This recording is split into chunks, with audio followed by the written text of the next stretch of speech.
Game day is creeping up on us, Zach. It's Yes. almost here. Auburn and Georgia, Deep South's oldest rivalry. Zach Blackerby on the left, Brad Law on the right, or closer to the middle. Whatever. This is Village Vice, and we're glad that you're watching. Thank you for that. We really mean that. Let's talk, Zach. How does Auburn beat Georgia? Plain and simple. How do they do it? If you're trying to develop the offensive and defensive game plans, I've got some talking points, some bullet points, some stats. Sure. Some info, but just generally, how do you start? If we put you back in the room with the coaches Sunday, Monday, how do you develop a game plan to beat the number one team in the country, a team that has not lost since like a long time ago? Yeah, you have to run the football, Brad. You have to get Jarquez Hunter involved. You have to get Brian Batty involved. You have to get Jeremiah Cobb involved. And boy, it would be nice to have Damari Alston, but it sounds like it's going to be a minute till we see him toting the rock for Auburn again, which stinks. That is awful for several different reasons. Most importantly being Damari worked his tail off. Yeah. And he didn't get to reap the benefits of it until probably next year. So that stinks. But Auburn's got to run the football. And not only do you have to run the football, you have to get your running backs involved early in several different aspects of the game. You have to make them feel comfortable. You've got to make Georgia focus on your running backs. I don't care if it's in the running game. I don't care if it's in the short passing game, the screen game, whatever it is. You have to let these guys be the heroes of the offense this week. I agree, and I have some numbers that would support that. Would you like to hear them? I knew you would, Brad. Hit me with them. All right. Now, these first few numbers are going to sound like, man, they're the Monstars on defense. They're actually the Monstars on the offensive line, but we're going to get to that. That's a Space Jam reference, Zach. Can I tell you something embarrassing? Oh, I know what you're going to say. Go ahead. I've never seen Space Jam all the way through. I've tried it several times, Brad. Yeah. Just never hooked me. I've watched the first 30 minutes a bunch. It's just not good. It's not a good movie. How many times do you give a movie before you just go, no, like? If it's one that I feel like I culturally need to watch to be like part of society, several apparently, because I think Space Jam's one of those. But yeah, I've just never gotten there. So. Okay. All right. I knew you hadn't seen it. That's why I said that was a movie. All right. So I love how little faith you have in me. Go ahead. I just know you. Okay. UAB's running backs ran the ball 16 times for 60 yards, less than 4 yards a carry.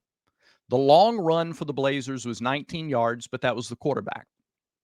The week before that, South Carolina's running backs ran the ball 8 times for 19 yards, less than 2.5 a carry. Long run was 13 by the quarterback, Spencer Rattler. Yeah. So you say, well, teams just aren't running the ball against Georgia. Right. Georgia's run defense is fourth in the SEC, 87 yards a game. Here's the thing, though. They're giving up 3.48 yards per carry. I know these are a lot of numbers, but hang with me. 3.5 yards a carry. That's 10th in the league. So only 4 teams have allowed more yards per carry than Georgia. The issue has been that every team they've faced, with the exception of South Carolina in the first half, has been trailing. Therefore, no team in the league has defended fewer rushing attempts than Georgia. No team has more rushing attempts than Auburn. So can Auburn have some success if they will be patient, continue to hammer, continue to push, continue to stick with and believe in the running game, and believe that if you keep it close to the fourth quarter, maybe the dam breaks, because this is a Georgia team that hasn't had to defend the run all that. Compared to the other teams in the league, they haven't defended it as much. Yeah, and I also think there's another element of why the running game for Auburn is so important on Saturday. One, do you remember in the 2013 Iron Bowl? And sure, we all remember the kick six, and we all remember, Nick Marshall's pass to Sammy to tie it up and all that, which is great. But there was a moment, Brad, with a few minutes left to go in the first half, and nobody really talks about this when they talk about this game, and it's an important part of it. Change the game. Auburn realized they could run against Alabama. Yeah. And all week, they're like, this rushing attack, this Malzahn rushing attack can't run against Alabama. And so Auburn believed them. Mm-hmm. And I think we saw a little bit of that against Texas A&M last week, where it's like, all right, A&M's front seven so good, Auburn's going to have to pass the ball. And then 2 or 3 series in, they start running it, and then they kind of moved away from it. But they had success running the football. I think it's a similar thing with Georgia. On paper, they are better than you at virtually every aspect of the game. But make them prove to you that you can't run it on them before you go to anything else. And look, this coaching staff, so far, they've had it seems like they felt good about their plan A, and then the plan B hasn't come in quick enough. And so make plan A running the football, and then use your plan B after a few series if you don't feel like that dam can break. Rather use, the verbiage you just used. But the other aspect of why running the ball is so important on Saturday for Auburn is it's only a matter of time until this Georgia offense gets going. We've talked about how they start slow, but then they get going, and it's like a train. It's really, really hard to stop because you can't cover all of the 5 stars at once.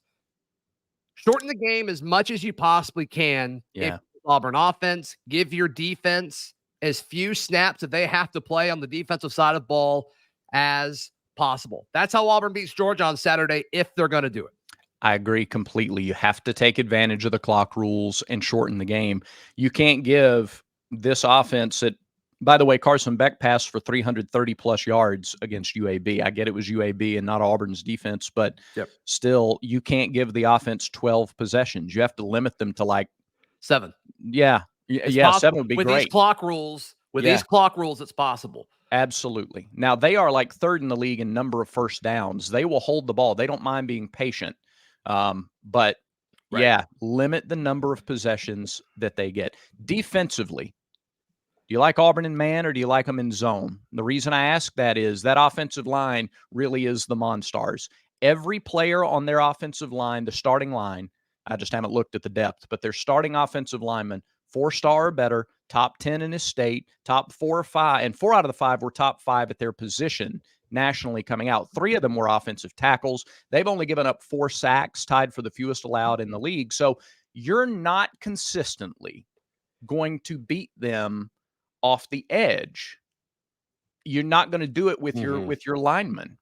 You're going to have to bring exotic pressure. So how often are you comfortable leaving your DBs in man one-on-one matchups and hope that the exotic pressure that you bring gets home and tries to rattle this guy making his first start on the road? Yeah, I mean, I don't think Georgia feels as good about their wide receivers as they typically do, which is weird because they're all very decorated players coming into this season, but they haven't really done it yet. And some of that may be quarterback play, and some of that may be Mike Bobo's the offensive coordinator. I mean, who knows? Yeah. But there's a lot of aspects to make an offense run. Boy, have we figured that out the hard way. And I think Auburn's DBs are fine against the receivers. I don't think it matters if it's man or zone. I think I prefer man, just tradition, because you've got the horses to do it. You've got DJ James, you've got Pritchett back, you've got Kyan Lee. I mean, you've got all these dudes that can man up. I think for 5 or 6 seconds on most situations. So yeah, I'm cool with that. Then you just bring the house and you put as much stress on this offensive line as you possibly can. I think Auburn has the tools, Brad.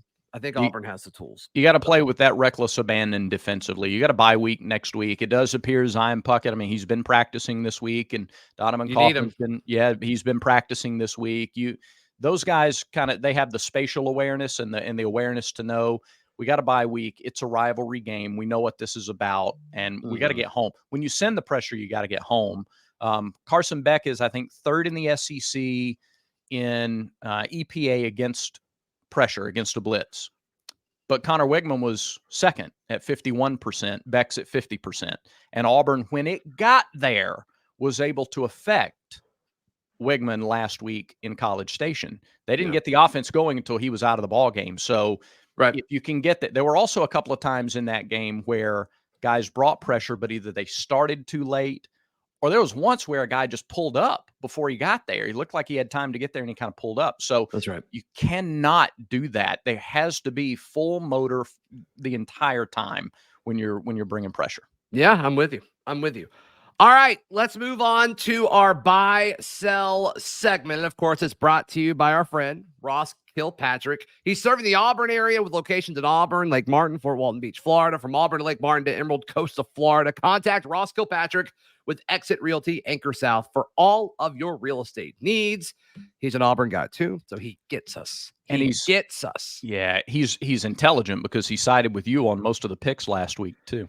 That's right. We'll see what happens. We'll see what happens in just a second. All right, we buying or selling? Peyton Thorne over 60% completion percentage on Saturday. Ooh, I'll buy that. I'll buy that. Yeah, and I'll tell you why. Why? Yes, tell me. I'll tell you why. Because if you're going to commit that much to the running game, then it will open up play action a whole lot more than what you had available to you against Texas A&M. And I think that in the passing game, you start with shorter, easier passes to get him into a rhythm. And that may be your game plan. I mean, I know you're going to need, if you have the running game going, you can take chances more down the field. Yeah. But I just think the passing game plan, if you lean heavy on the run, the running back run game, then it will open things up in play action. And I also think you'll see passes to running backs to try to get one-on-one matchups on the edges. I think those are higher completable passes. And so I'll buy that. All right. I'm selling it. If it was at 50%, I think I would buy it. Okay. Robbie Ashford plays 10 or more snaps on Saturday. I buy that as well. I do too. I do. I think you have, again, it all goes back to committing to the running game and finding different ways to do it. You hit every gap, you hit both edges. You find every way to attack Georgia's defense in the ground game. All right. Buy or sell? Auburn has a 100-yard rusher against Georgia. All right.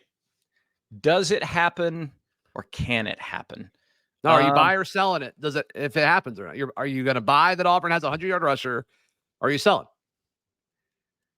I'll sell, but I think Jarquez gets close. Okay. I think Jarquez finally gets close to 20 carries. I think he's somewhere in the 15 to 20 range. I'd like to see him in the 20 to 25 range. I think this is the game where you do that. And if he gets 25 carries, I think he gets 100. 25. You think he gets over 15 carries? No, that I don't think he gets 25. What I'm saying is if he gets 25, he'd get there. I do. I think he gets between 15 and 19 carries. Wow. If he gets between 15 and 19 carries, it's an absolute. But I'm buying it regardless. But if you tell me if he gets 15 to 19 carries, I am on the phone with Ross right now saying, "Hey, I want this. Let's get straight to closing." You know what I'm saying? I got you. Right. Buy or sell? Ross Kilpatrick of Exit Realty is the best in the biz.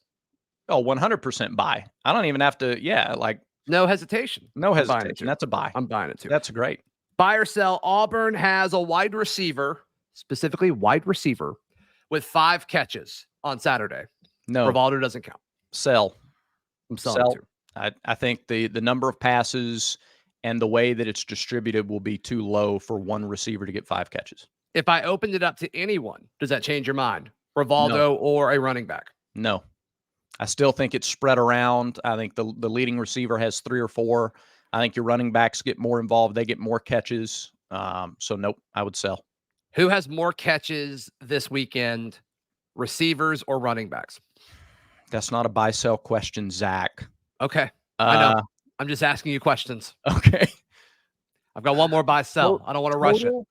I'll go receivers barely. Barely receivers. I think Brian Batty gets 5 catches. I'm buying it. That's a lot of catches. But it's not a receiver, so I guess I'm selling the statement. Yeah. Buy or sell? Georgia scores 28 points. Sell. Woo! Let's go. I like the Auburn defense at home.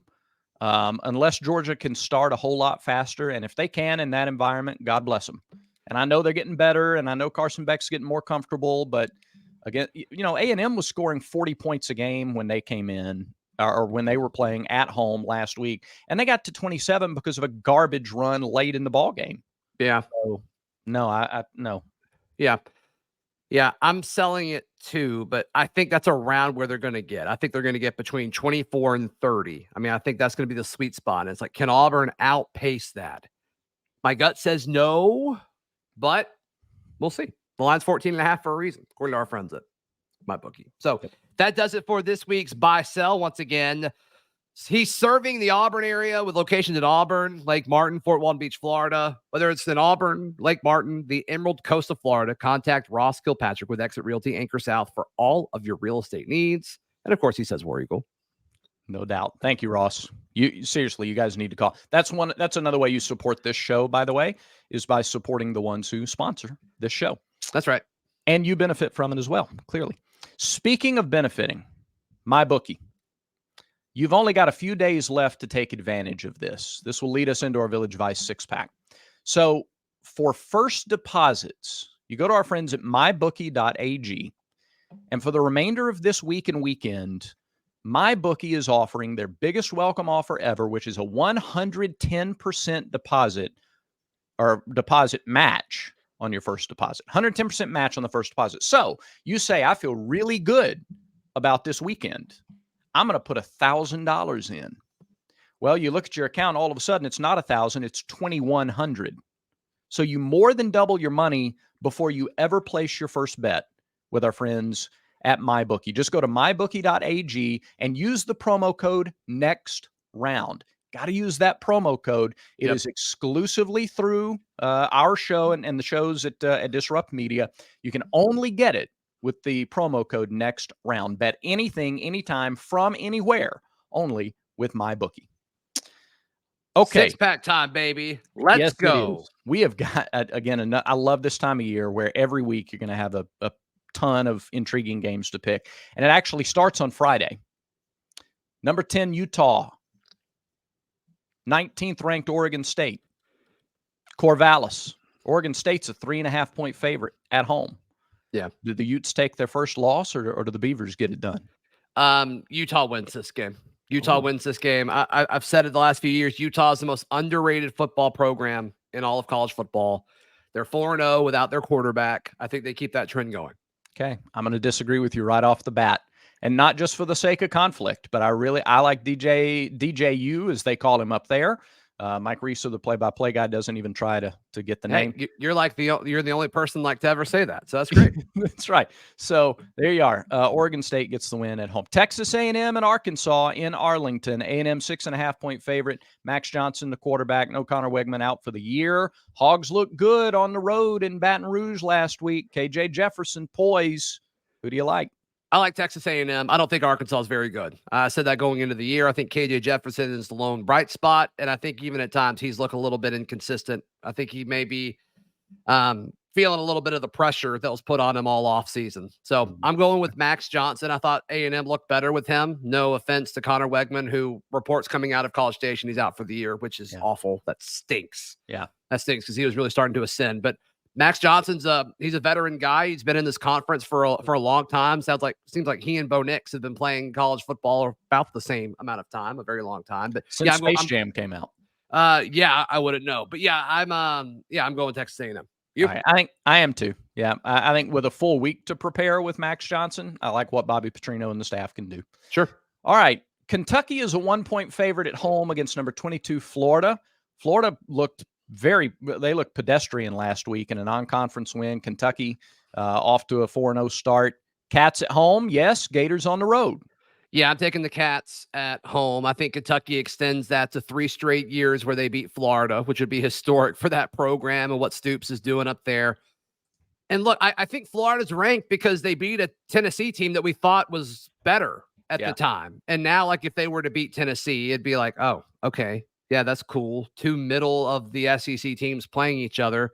So I think Florida's still a little overrated. I think they're a little bit better than what the nation saw in that opener against Utah. Yeah. But they're still there's 22 teams better than Florida in college football. I promise you that. And I think Kentucky's one of them. Yeah, I struggle with this because Kentucky hasn't been close to tested. I mean, last week against Vanderbilt was it's the closest thing they've had to it. Akron's terrible. They played Ball State. They played Eastern Kentucky. And then they put 45 up on Vandy. Florida will be the toughest team that they face. Florida can control the ball. Sure. I think I'm with you. Though at the end of the day, I don't like them enough to pick them, so I'll go Kentucky. 13th ranked LSU's at number 20, Ole Miss. LSU a 2.5-point favorite, according to our friends at MyBookie. Yeah, give me LSU. Ole Miss is honoring their 2003 team that like won nothing, but they're honoring them anyway. So good They for were them. quarterbacked by Eli Manning, and this was the week he could come. So Yeah, I guess so. Maybe the Manning cast isn't as long on Monday night or something. I don't know. yeah. But yeah, I think LSU wins it when it's all said and done. I think they're the better team. I think they're better coached, and they've got the better quarterback. Ole Miss's performance last week surprised me as much as Auburn's. If you had told me last weekend that Auburn and Ole Miss would combine for 20 points, I'd have never believed you. Yeah. So I think they showed real problems offensively. I don't think LSU is as consistent. I think LSU – I just don't know that Ole Miss is strong enough in the second half to push them around the way Florida State was able to do. I mean, they're not comparable. So, gosh, I guess we agree again. Man. Yeah, I just think Ole Miss's defense stinks, and LSU may have. I mean, they may have one of the hottest quarterbacks in college football right now. No, you're right. All right, I know we'll disagree on the last one, so let's get to next to last. Here's number 5 in our Village Vice six-pack. 11th ranked Notre Dame at number 17. Duke. Game day's there, but Notre Dame's a 5.5-point favorite. Do you like the Irish, the Fighting Catholics, or the Blue Devils? You know we're going to disagree on the last one, yeah.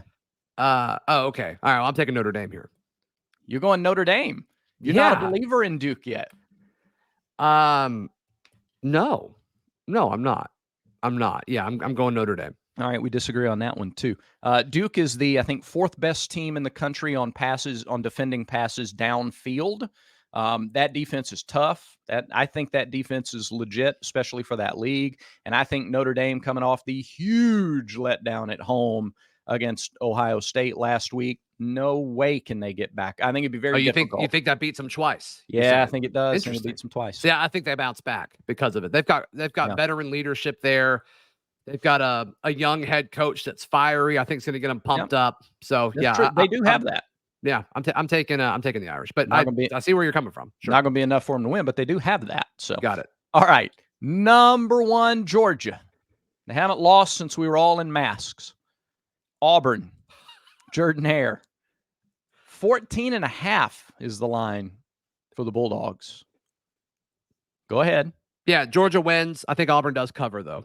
Okay. I will never on this show, let me take the drama out of it. I will never on the show pick Auburn to lose. Okay. I never will. You're a company man. And in this, I'm also I'm also a dumb fan sometimes. Okay. Hey, we can bug here. There's nothing wrong with that. But I believe in the defense. Yeah. I think they're healthy enough. And I think that if the game plan is committed, now, hey guys, it's going to be rocky at times when you're really trying to sell the running game. It's going to be going through Atlanta rush hour traffic on a Friday afternoon. You're going to get where you're trying to go, but there are going to be times it's slow and frustrating. But you can get there if you'll just hang on. Don't veer off and take this road or that road. Just stay through it. You'll get there. And I think the defense can force a turnover, give Auburn a short field. I think Brian Battie, this is what I said against Texas A&M. He just didn't get the chance. I think Brian Battie can give you a couple of first downs in the kick return game.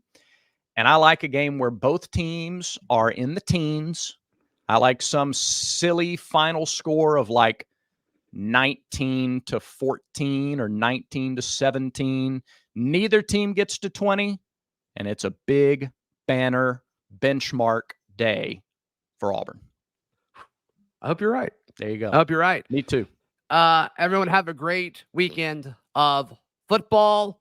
We'll be back, I guess, Sunday night, even though it's the bye week. We still want to talk about it, right? So we'll be here on Sunday. Absolutely. Be sure to check that out. And in the meantime, Brad, that's it for today. Yes, it will. Thanks for watching, everybody. Remember, everyone has vices. Make sure Village Vice is one of yours.